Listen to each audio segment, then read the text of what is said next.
It's the power and influence of technology on our kids. A new survey shows 42% of young children 8 and under have their own tablet device. That's up significantly from just 6 years ago when only 1% of kids in the U.S. had their own device. To discuss this survey and the potential impact is Mike Robb. He's Director of Research at Common Sense Media, a nonprofit organization in San Francisco aimed at helping families thrive in a world of media and technology. Mike, good morning. Good to have you with us.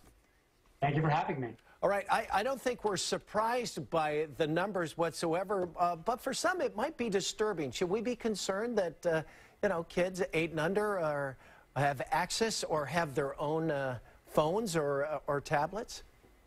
Yeah, I think one thing to note in the study is that the actual amount of time that kids spend with screen media is about the same as it was 6 years ago, but how they are using it has changed considerably.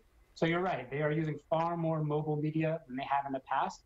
And it's got some good upside and some, bad considerations as well.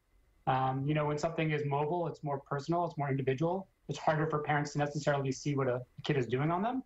On the other hand, you have access to a range of potentially really, really good and some not so good content for kids. So in light of this study, what are some of the recommendations you would have for parents? You hear a lot about limit the screen time. The American Academy of Pediatrics has limitations for kids 2 and under. I think it's 0 screen time for kids 2 and under. So what are the recommendations for kids older now that these things are ubiquitous and we really can't get away from them?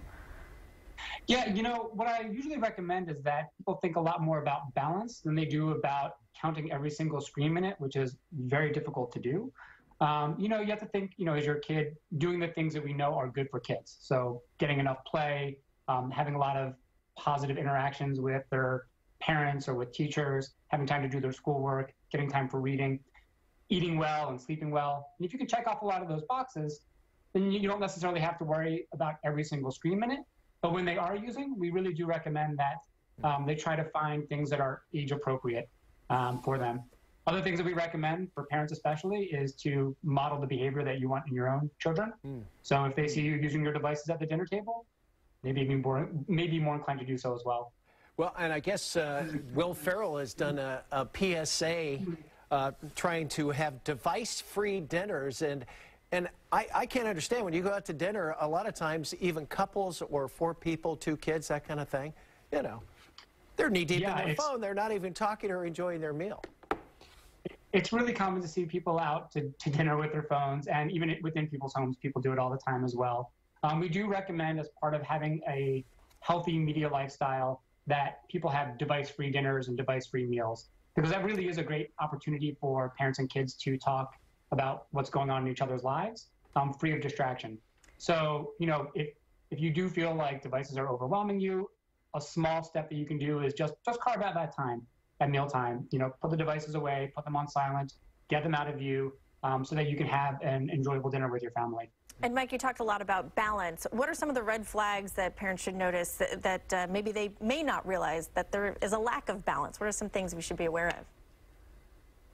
Too much of anything is not a good thing. So if they're doing it at the expense of things that they should be doing, so they're sneaking the iPhone late at night and they're staying up too late, it makes them very tired in the morning.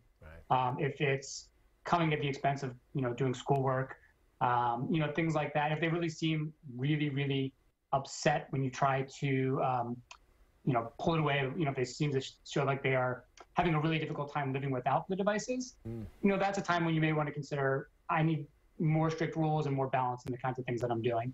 They are addictive. There's no doubt about it. And when I've driven away from home, on my way to work or run some errands and go, oh my God, I got to go back and get my phone. I can't live without that. And sometimes it's just nice to just kind of put it away for a while. Yeah, find ways to adapt. Yeah. All right, Mike Robb from Common Sense Media. Mike, thanks for getting up early with us and sharing some of the numbers and your insight. We appreciate it.